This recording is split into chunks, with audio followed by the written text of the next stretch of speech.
उत्पत्ति 2:4-7। प्रिय भाइयों और बहनों, आज हम परमेश्वर के पवित्र वचन से एक अत्यंत महत्वपूर्ण सच्चाई को समझने जा रहे हैं। आज का वचन केवल सृष्टि की कहानी नहीं है, बल्कि यह हमारे अस्तित्व, हमारे उद्देश्य और परमेश्वर के साथ हमारे संबंध का रहस्य खोलता है। आइए हम उत्पत्ति के 2 अध्याय पद 4 से 7 पर ध्यान लगाएं। वचन कहता है, ये आकाश और पृथ्वी की उत्पत्ति का वृत्तांत है। यहाँ पहली बार हम सुनते हैं यहोवा परमेश्वर।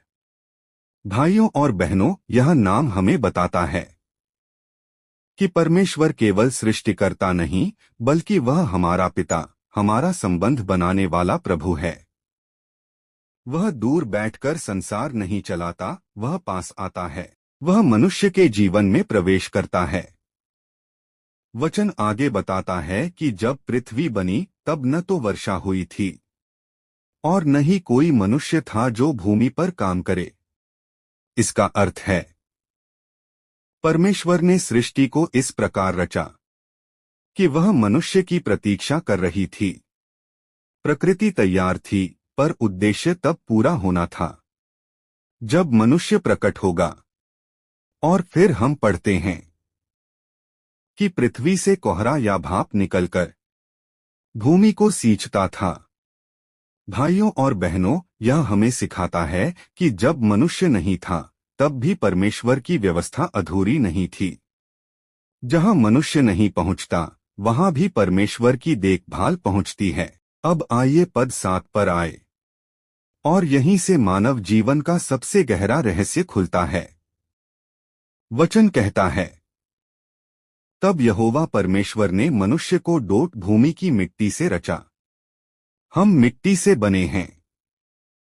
यह हमें नम्रता सिखाता है। हम महान अवश्य हैं, परंतु स्वतंत्र नहीं। हम परमेश्वर पर निर्भर हैं। लेकिन कहानी यहां समाप्त नहीं होती। वचन कहता है, और उसकी नासिका में जीवन का श्वास फूका। भाइयों और बहनों, परमेश्वर ने केवल कहा नहीं, उसने स्वयं झुककर मनुष्य में जीवन फूका। यही वह क्षण है जब मिट्टी जीवित आत्मा बन जाती है। आप केवल शरीर नहीं हैं। आप केवल सांस लेने वाली देह नहीं हैं। आप में परमेश्वर की श्वास है, इसलिए आपका जीवन मूल्यवान है। आपका जीवन उद्देश्यपूर्ण